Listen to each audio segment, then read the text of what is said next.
പ്രയാസപ്പെട്ടു പോവാറുണ്ട്.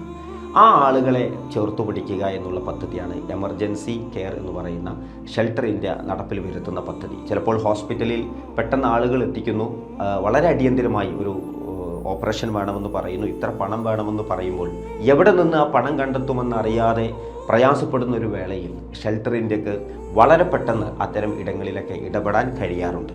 അതുപോലെ തന്നെ പെട്ടെന്നുണ്ടാകുന്ന മാരകമായ അസുഖങ്ങളും മറ്റൊക്കെ വരുമ്പോൾ അവർക്ക് സഹായം നൽകുന്ന ഒരു പദ്ധതിയാണ് ഷെൽട്ടറിൻ്റെ എമർജൻസി കെയർ എന്ന് പറയുന്നത്. അതുകൊണ്ട് പ്രിയപ്പെട്ടവരെ, നമ്മുടെയും ആരോഗ്യത്തിൻ്റെയും അനുഗ്രഹങ്ങളുടെയും ഒക്കെ അവസ്ഥ ഇങ്ങനെയൊക്കെ തന്നെയാണ്. എപ്പോഴാണ് അത് പടച്ചതമ്പുരാൻ തിരിച്ചു പിൻവലിക്കുക എന്ന് പറയാൻ കഴിയാത്ത ഒന്നാണല്ലോ. അതുകൊണ്ട് അപകടങ്ങളും മറ്റുമൊക്കെ വരാതിരിക്കാൻ നമുക്ക് പ്രാർത്ഥിക്കാം. എന്നാൽ പരീക്ഷണങ്ങൾ ഉണ്ടാകുമെന്ന് ഉറപ്പുള്ള ഒരു കാലത്ത് ജീവിക്കുമ്പോൾ ഇത്തരം പരീക്ഷണങ്ങളിൽപ്പെട്ട് അങ്ങനെ ഒരു കുടുംബനാഥന് സംഭവിച്ചാൽ അവസാനിക്കുന്നത് ആ കുടുംബത്തിൻ്റെ സമാധാനമാണ്, അവരുടെ വരുമാനങ്ങളാണ്, അവരുടെ നിത്യവൃത്തിക്കുള്ള വരുമാനവും ചെലവുമൊക്കെയാണ് അവിടെ അവസാനിച്ചു പോകുന്നത്. അതുകൊണ്ട് നമ്മൾ ഓരോരുത്തരും ഈ ഒരു ഷെൽട്ടർ എമർജൻസി കെയർ എന്താണെന്ന് അറിയുകയും നമ്മളാൽ കഴിയുന്ന രൂപത്തിൽ അത്തരം നന്മകളോട് ചേർന്നു നിൽക്കണമെന്ന് സ്നേഹത്തോടു കൂടെ അഭ്യർത്ഥിക്കുന്നു.